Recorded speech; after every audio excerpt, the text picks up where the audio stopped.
Bonjour, je suis Vinciane Bazens, coordinatrice et rédactrice du programme P1-P2 avec mes collègues du service de production pédagogique.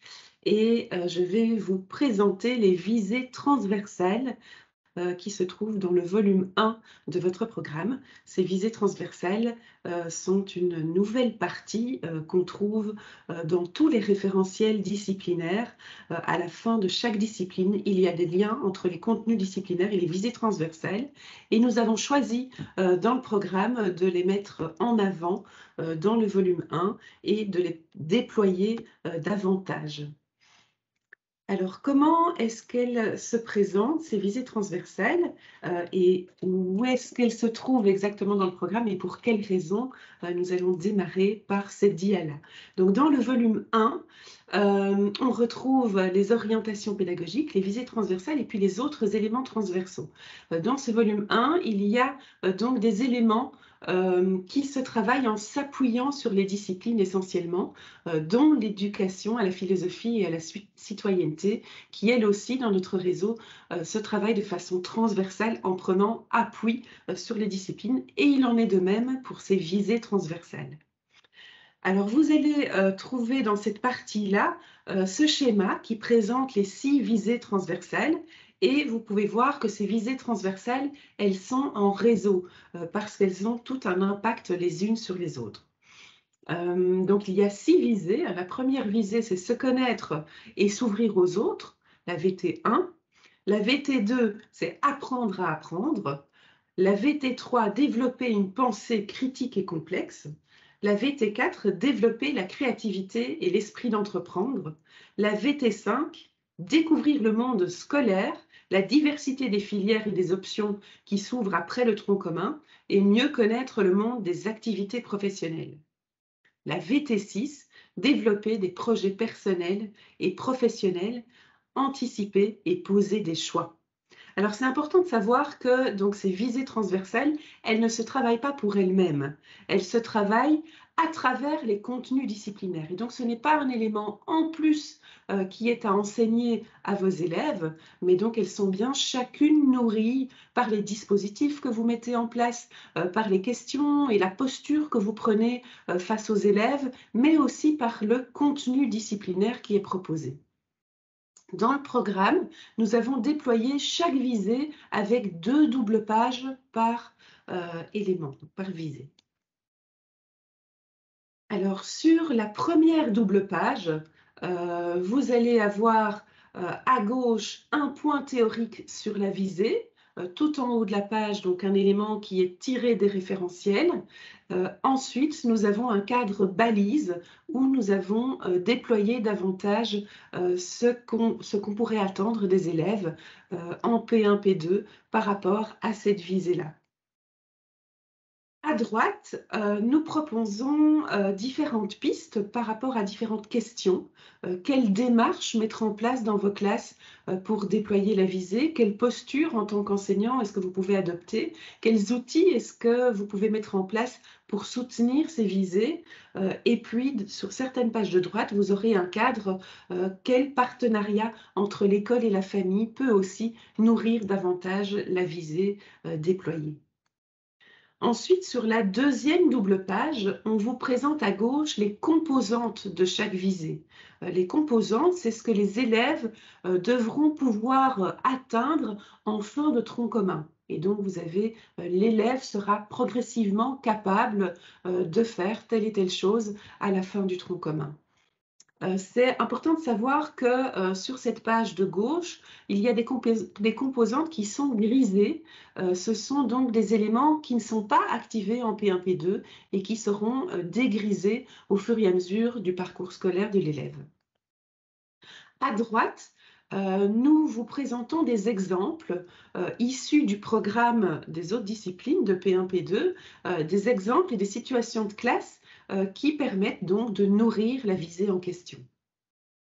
Alors on va entrer ensemble dans chaque visée pour vous les présenter davantage. La première visée, donc, c'est se connaître soi-même et s'ouvrir aux autres. Il y a 3 composantes de cette visée. Donc la première, c'est développer une conscience de soi et une conscience de l'autre. Et qu'est-ce qu'on entend par là? C'est être capable de développer des compétences relationnelles pour développer sa propre identité, mais aussi de tisser des relations sociales. C'est là qu'il y a derrière, et les liens sont très étroits évidemment avec l'éducation, philosophie, citoyenneté en P1, P2, où on a la première compétence de l'EPC qui touche très fort à cet élément-là. La deuxième, c'est développer une conscience du collectif. Qu'est-ce qui se cache là derrière? C'est que l'élève se rende compte des différents groupes auxquels il appartient, et donc qu'il soit sensible à ces différents groupes d'appartenance, qu'il puisse connaître les autres et les différentes identités socio-culturelles qui peuvent exister d'abord autour de lui dans la classe, et puis on élargira le cercle au fur et à mesure des années en primaire. On fonctionne en entonnoir, on démarre par ce qui est proche de l'élève et puis on s'en écarte petit à petit. Ensuite, la troisième composante qu'on peut trouver, c'est développer une conscience du temps et de l'espace. La connaissance de soi, et soi tout seul. La deuxième, c'est avec le groupe. Et la troisième, c'est avec l'environnement et l'espace qui est autour de nous. Donc, c'est être capable de se situer dans le temps et dans l'espace. Où suis-je situé dans le temps, dans la classe, dans l'école, dans le quartier? Donc, on parle là de l'environnement. Alors, au niveau des démarches, on va retrouver la possibilité pour l'élève de se mettre en projet et en action de façon collective dans un premier temps, s'interroger, que les élèves soient amenés à s'interroger sur eux-mêmes, quelles sont leurs préférences, leurs talents, leurs passions, de créer un climat de classe favorable qui permet d'oser se confier et aborder ces éléments-là, de varier un maximum les dispositifs pédagogiques, individuels, collectifs, pour qu'il puisse y avoir des rencontres, d'utiliser des supports de temps et des représentations spatiales, et là on va directement faire le lien avec la formation historique et la formation géographique, et bien sûr de sortir de l'école pour aller explorer l'environnement autour de l'école. Quels sont les outils qui peuvent être utilisés pour soutenir cette visée-là? D'avoir éventuellement un portfolio individuel avec un carnet de préférences, de goûts et autres, d'avoir un tableau de tutorat ou de parrainage dans la classe, de travailler autour de la généalogie. Là aussi, on va retrouver, vous verrez, des éléments en sciences humaines par rapport à ça. D'avoir un album sur l'ouverture à l'autre, et donc de travailler avec différents albums jeunesse qui abordent le sujet, la connaissance des identités différentes socioculturelles. Alors, quel partenariat avec l'école et la famille? Inviter des parents ou des grands-parents dans la classe, justement pour favoriser ces échanges socioculturels, partager sur les habitudes de vie actuelles, différentes, ou les habitudes de vie d'autrefois. D'avoir un cahier de communication qui permet de partager les progrès et les réussites de leur enfant. Et puis voilà, on vous présente sur la dernière double page quelques situations de classe qu'on a repris ici. Donc par exemple, pour développer la conscience de soi et la conscience de l'autre, on a des éléments de notre programme en français dans la rubrique spécifique 3.8.1 de choisir un livre en fonction de ses préférences et ensuite de l'expliquer à la classe. De résoudre par groupe des situations problèmes présentées sous forme de défis mathématiques. On a une activité de mise en lien qui est proposée en mathématiques par rapport à ça et qui nourrit donc cette VT1. Pour développer une conscience du collectif, on peut retrouver dans le programme en éveil aux langues, dans la rubrique 1.1, rencontrer des personnes issues de culture marocaine pour découvrir la calligraphie arabe. En éducation culturelle et artistique, dans la rubrique 1.1 aussi, découvrir chaque semaine un objet apporté par un élève afin de découvrir diverses cultures.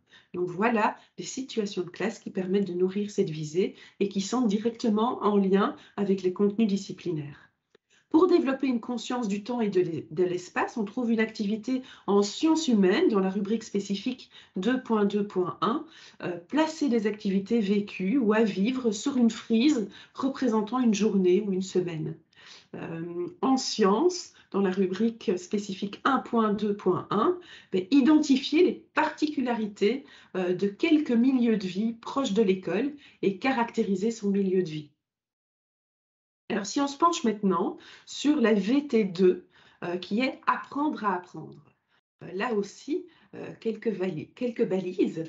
On apprend toujours à se connaître, hein, c'est toujours dans la connaissance de soi, mais dans la connaissance de soi au niveau cognitif ici.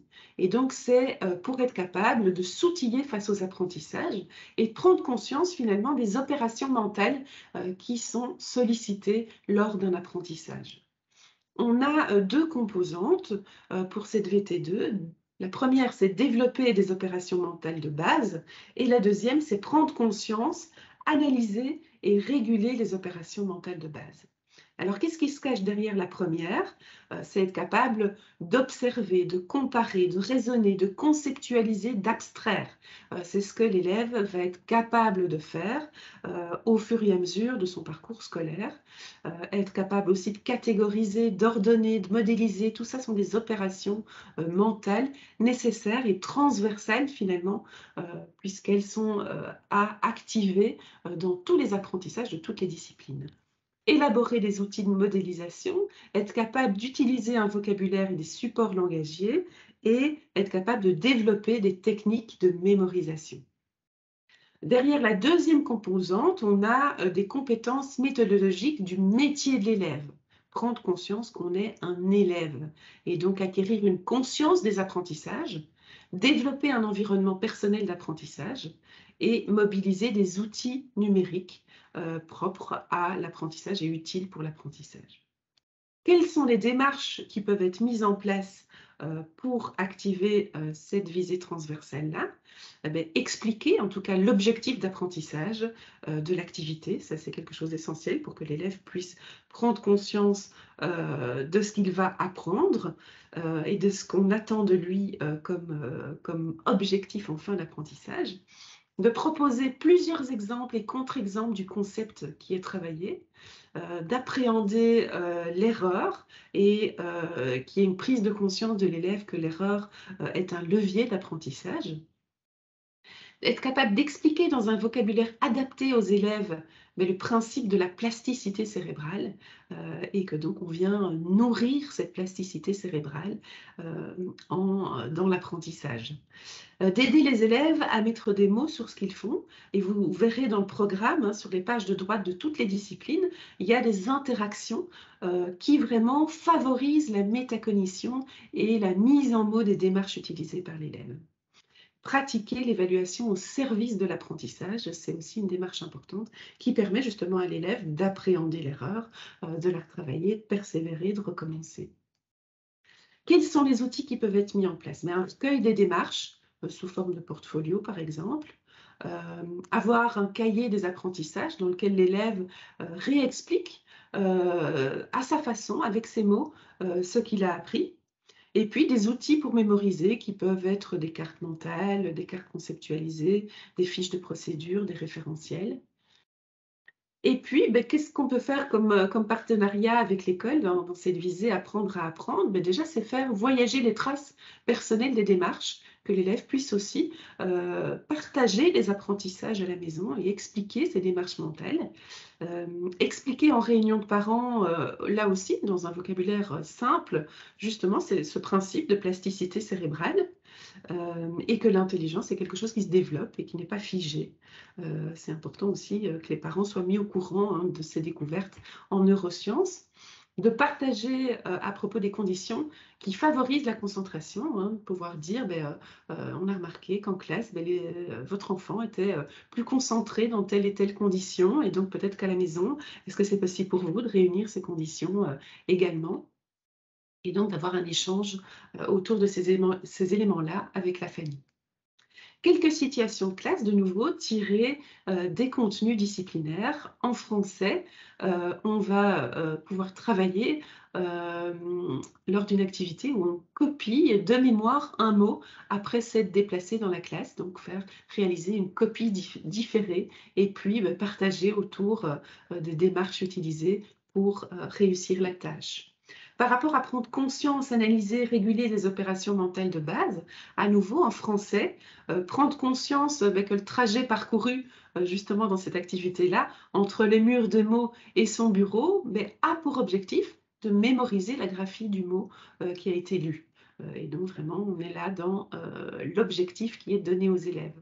En maths, représenter sa stratégie pour calculer et la comparer à celle des autres et observer en quoi la stratégie est différente et peut-être s'autoréguler et donc prendre note ou ajuster sa stratégie en fonction de ce qu'on a observé et qui pourrait être bénéfique pour sa propre démarche.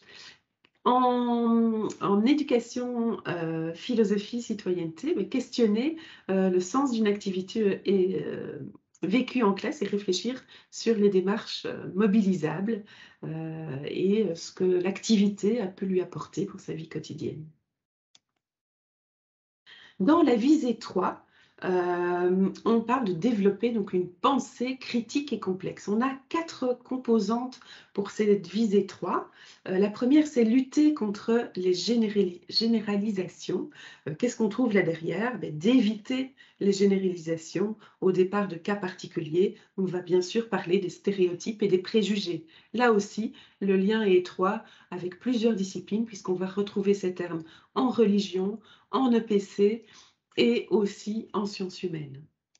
Appréhender les causalités circulaires, donc par exemple les cercles vicieux et les cercles vertueux. Aussi, on a des disciplines qui s'appuient là-dessus, sciences humaines à nouveau, EPC, religion. Trouver, traiter et évaluer des sources d'informations pour développer l'esprit critique. On va avoir s'initier à la recherche documentaire et pour être capable d'évaluer la fiabilité des informations en sciences. Quand on va rechercher, être dans la recherche, on va aussi travailler ces éléments-là et être capable de synthétiser les informations. Créer des contenus, on ne le trouve pas encore activé en P1, P2, c'est pourquoi il est grisé dans ce schéma-là et sur la page de gauche qui suit. Donc, ce sera développé quand l'élève sera plus grand. Alors, quelles démarches peuvent être mises en place? On va aborder des questions ouvertes qui invitent les élèves à donner des réponses nuancées et on va échanger sur ces réponses nuancées. Pour ça, c'est important d'avoir un climat bienveillant dans lequel chacun peut donner son avis sans se sentir jugé. D'organiser par exemple des brainstorming pour formuler des idées multiples, entendre les idées des autres et ouvrir vraiment vers cette pensée divergente.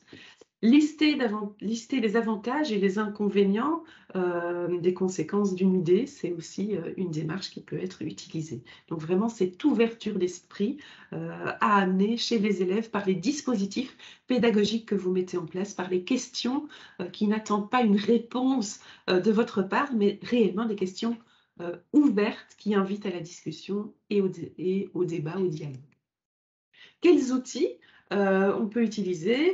C'est mettre en place par exemple un conseil de classe ou un conseil de coopération dans votre classe, participer et mettre en place des jeux de rôle, des brainstorming quand il y a des projets qui sont mis en place.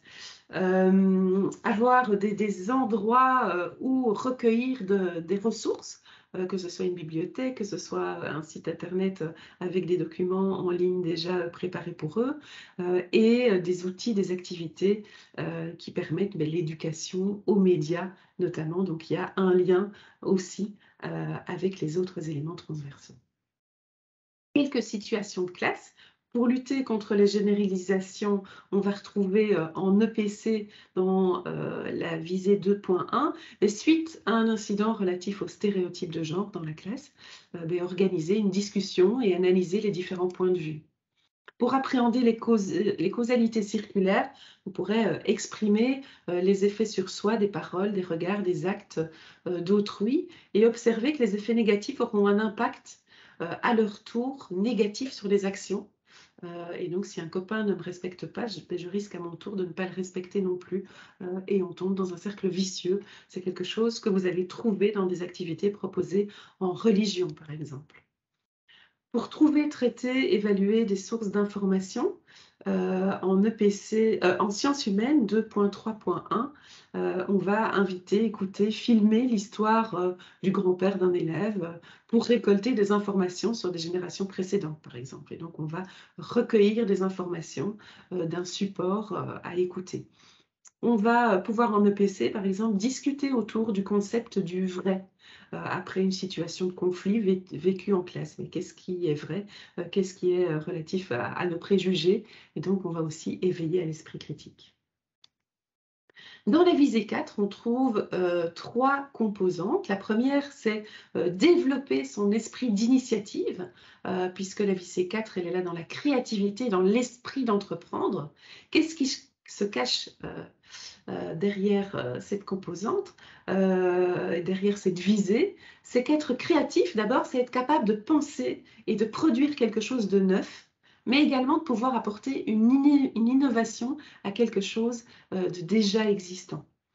Développer la créativité, ben, ça permet de renforcer son identité, d'accroître son estime de soi, d'exprimer ses émotions, de s'ouvrir et de travailler la concentration et l'autodiscipline et de favoriser la recherche d'idées. La créativité, c'est aussi une des qualités qui favorise l'esprit d'entreprendre, puisqu'on est là dans prendre des initiatives, transformer des idées en actes, s'engager, innover. Il y a tout ça qui se cache derrière cette visée-là. Quelles démarches peuvent être mises en place? Mettre les élèves forcément en situation de projet. Et là, on est bien dans des dispositifs pédagogiques à mettre en place. En situation de création, en situation complexe. Et on va voir que ce n'est pas seulement en artistique qu'on peut être créatif, on peut être créatif en maths aussi. Vous allez le voir juste après.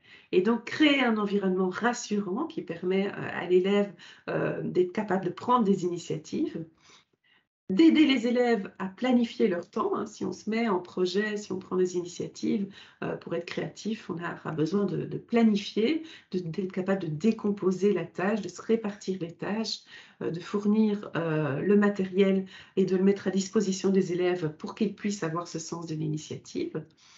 Quelques outils, avoir par exemple une feuille de route proposée aux élèves, des règles de vie, un calendrier d'échéance pour l'élève, un bac créatif avec des éléments qui lui permettent de créer. Alors là, on sera plus dans l'artistique. De créer une communauté de recherche ou de travailler en communauté de recherche avec les élèves. Et bien sûr, plein d'autres outils certainement. Par rapport aux parents, ben, on peut aussi ouvrir cette visée-là et inviter les parents à venir découvrir les projets réalisés par les élèves, partager des activités créatives avec les parents et puis mobiliser les parents pour mettre en place un projet. Vous voyez que dans tout ce qui est proposé là, c'est certainement des choses que vous faites déjà, hein, donc ce n'est pas un contenu, comme je le répète, qui vient s'ajouter. Il est nourri par les disciplines et ce sont des éléments que vous faites déjà, mais qui n'avaient pas de place dans le programme et qui aujourd'hui trouvent leur place dans le programme. Quelques situations de classe pour cette visée 4. Par exemple, en artistique, choisir les œuvres d'un artiste pour créer une exposition à la manière d'eux. On va retrouver ça en éducation culturelle et artistique dans la rubrique 1.3. On peut trouver en formation manuelle technique technologique en 2.1, mais lors de la réalisation d'un ouvrage, organiser son espace de travail en préparant les éléments nécessaires à la réalisation, le matériel, l'espace prévu pour. Et donc, on est dans planifier et anticiper. Dans transformer des idées en actes et persévérer, qui est la troisième composante, on a par exemple en français créé un album en s'inspirant d'autres livres de la bibliothèque. On va donc transformer des idées en actes. Alors, dans la VT5, la visée 5, qui est donc découvrir le monde scolaire, la diversité des filières et des options qui s'ouvrent après le tronc commun, mieux connaître le monde des activités professionnelles, on a deux composantes. La première, c'est découvrir ce que le monde extérieur offre en matière de filières et de métiers. L'objectif de cette visée, donc c'est bien d'ouvrir l'élève à la diversité professionnelle et pas déjà à ce stade de la scolarité de l'amener à faire des choix professionnels, hein, bien entendu. Et donc derrière la deuxième composante, on a donc établir des relations entre les savoirs et les savoir-faire qui sont enseignés à l'école, et puis les grandes sphères d'activité professionnelle et humaine. Donc, qu'est-ce que j'apprends, ce que j'apprends à l'école, en quoi ça va me servir plus tard et quels sont les métiers qui pourraient être liés à ce que j'apprends là, à l'école. Et donc, il y a 3 étapes qui peuvent être envisagées, de manière, progressive pour cette découverte-là. C'est d'avoir une réflexion sur le sens du métier, et proposer des jeux et des activités pour découvrir les métiers, par exemple, et vivre des rencontres avec des professionnels, de différents secteurs. Alors, quelle démarche est-ce qu'on pourra avoir? Mais créer, des partenariats, avec le secondaire, par exemple. Découvrir des métiers, grâce à certains organismes aussi, et donc faire venir en classe. Il y a des organismes, qui, viennent en classe, faire, découvrir certains métiers, aux élèves. On peut aussi, rencontrer ou inviter des milieux professionnels, justement en s'appuyant, sur le partenariat, avec la famille. On peut profiter aussi des occasions disciplinaires pour s'ouvrir au monde, professionnel et donc faire juste un pas plus loin, hein, quand on voit, des notions, d'air, en mathématiques par exemple, se dire: on va, inviter, un peintre ou un carreleur dans notre classe, pour voir comment, lui, procède, lorsqu'il doit, carreler une surface ou peindre une surface et prévoir la quantité de peinture et donc faire un pas en plus, une question en plus et faire venir des professionnels en classe. Au niveau des outils, on peut, jouer avec les cartes des métiers en faisant, loto, domino, devinette, jeu de quillas, jeu d'essais de famille autour des métiers, par exemple. Donc au niveau du partenariat, inviter, des parents à venir présenter leur métier, inviter un grand frère, une grande sœur à venir expliquer les études qu'il est en train de faire, et le type de filière qu'il est possible de réaliser, à l'école, dans l'école qu'il fréquente. Quelques situations de classe, pour découvrir ce que le monde extérieur offre en matière de filières et de métiers, par exemple en mathématiques, s'inspirer, des œuvres symétriques d'un bijoutier, pour créer, des nouvelles et travailler autour de la symétrie. En sciences humaines, découvrir différents métiers exercés, dans le quartier, hein, quand on explore le quartier avec les élèves, on peut rencontrer, différents métiers, et donc aller à la rencontre de ces personnes-là. Établir des relations entre les savoirs, les savoir-faire, les compétences enseignées. Un exemple ici en formation manuelle technique et technologique. Automatiser des gestes techniques observés chez un étudiant en cuisine, par exemple, pour réaliser une soupe de légumes et prendre conscience que ces gestes nécessitent un apprentissage et de l'entraînement. Voilà pour la visée 5. Alors, dans la visée 6, on a développé des projets personnels et professionnels, anticipé et posé des choix. Qu'est-ce qui se cache là derrière? On a une première composante qui est rassembler, articuler et incarner ce que l'élève a appris sur lui-même, sur les autres, sur le monde scolaire, sur la diversité des filières et des options scolaires. On voit que cette visée, finalement, elle articule la visée 1, la visée 3, la visée 4, mais aussi la visée 5. Et donc, c'est vraiment à partir de ce que l'élève a appris, il se crée une vision de son propre avenir, il commence à se mettre en projet, il transforme ses connaissances en choix et en action.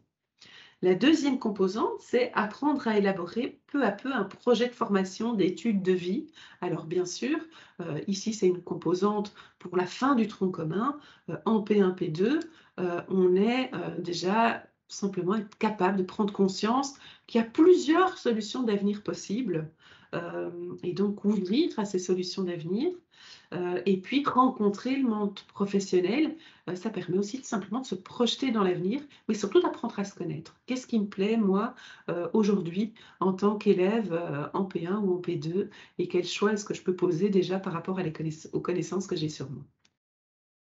Quelles sont les démarches qui peuvent être mises en place? Travailler la mise en projet collectif, donc des projets de classe, mais aussi des projets individuels, des partenariats avec des ASBL ou des entrepreneurs en lien avec les réalités de l'école. Avoir des dispositifs pédagogiques où l'élève peut faire des choix dans différentes situations. Lister les avantages et les inconvénients d'un choix avant de décider, euh, et débattre pour faire des choix. Quels sont les outils? On peut avoir un blason pour identifier ses forces et ses faiblesses, ses besoins, ses hobbies, ses projets. Un petit outil qui est le carrefour des décisions, où pour prendre des décisions, on a une démarche qui peut être utilisée, qui peut être apprise aux élèves. Pour le partenariat entre l'école-famille, à nouveau, ouvrir la porte aux parents qui souhaitent s'investir, initier des actions dans un projet de classe ou d'école. Informer de la culture en matière de choix, ainsi que des activités vécues indépendamment de nouveau du genre. On est là de nouveau pour lutter contre les stéréotypes et les préjugés, et donc informer les parents de ça, hein, puisque dans certaines cultures, évidemment, c'est quelque chose de très prégnant. Et donc communiquer clairement sur les projets vécus en classe, les objectifs, la durée, l'avancement, et donc ouvrir ces projets à la participation des parents également. Donc communiquer aussi aux parents sur l'intérêt, les intérêts des élèves, leurs goûts, leurs hobbies, leurs forces. Ce qui a été découvert en classe doit être partagé bien entendu aux parents. Quelques situations de classe qui nourrissent cette visée 6. On a en français et en EPC, par exemple, suite à la participation à un concours de lecture d'album jeunesse, voter pour son livre préféré et donner 3 éléments en faveur du livre choisi. On travaillera en français et en EPC pour tout ce qui est vote. Pour apprendre à élaborer peu à peu un projet de formation d'études de vie, on retrouve dans la compétence 1 en éducation culturelle et artistique, suite à la rencontre avec un artiste, exprimer son ressenti par rapport au parcours de vie de celui-ci. Alors, en plus de ces 6 visées transversales, vous avez dans votre volume 1, juste après, les autres éléments transversaux. Alors, je ne vais pas les déployer ici, je vais juste vous expliquer comment ceux-ci sont structurés dans le programme. Donc, les autres éléments transversaux, il y en a 6 que vous allez retrouver donc à la page 61 de votre volume 1. On a le français langue de scolarisation. Et là, c'est Sandrine Di Tullio qui prendra le temps de vous expliquer de quoi il s'agit exactement. On a ensuite déployé 2 pages sur les fonctions exécutives. Il nous semblait important d'ajouter cet élément-là. Ce ne sont pas des éléments qu'on retrouve dans le référentiel, c'est vraiment un ajout du réseau pour cette partie-là. On a ensuite l'éducation aux médias, l'éducation relative à l'environnement, l'éducation à la vie relationnelle, affective et sexuelle qu'on appelle l'EVRAS, et puis le parcours d'éducation culturelle et artistique, le PK, qui est bien sûr à différencier de l'ECA, l'éducation culturelle et artistique, qui est la discipline. Le parcours d'éducation culturelle et artistique, lui, se travaille à travers toutes les disciplines. Donc voilà les 6 autres éléments transversaux que vous allez trouver également déployés dans ce volume 1. Ce sont des éléments qui sont abordés dans le pacte d'excellence à travers les 5 axes du pacte, mais qui ne sont pas déployés en tant que tels dans les référentiels. Il va y avoir un document annexe au référentiel où seront déployés ces éléments-là, mais donc on les a déjà placés dans le programme et déployés avec des liens disciplinaires. Comment est-ce que ces éléments se développent? Donc pour l'éducation aux médias, l'éducation à l'environnement et l'EVRAS, on a une double page. Sur la première double page, on explique le quoi et le pourquoi. Donc, qu'est-ce que c'est l'éducation aux médias, l'éducation à l'environnement, qu'est-ce que c'est l'EVRAS et pourquoi est-ce qu'on travaille l'EVRAS, donc quels sont les enjeux et les objectifs. Et sur la deuxième double page, on fait des liens avec les disciplines et donc les contenus disciplinaires qui viennent nourrir ces différentes éducations avec des exemples concrets de nouveau de situations de classe tirées des contenus du programme de P1, P2. Donc voilà l'ensemble des éléments de ce programme. Et de ces visées transversales. Voilà, voilà cet atelier qui touche à sa fin. Si vous avez des questions, donc n'hésitez pas à revenir vers nous ou nous les poser, dans la fac, qui se trouve sur le site de la salle des profs pour avoir plus de précisions. Bonne continuation à vous.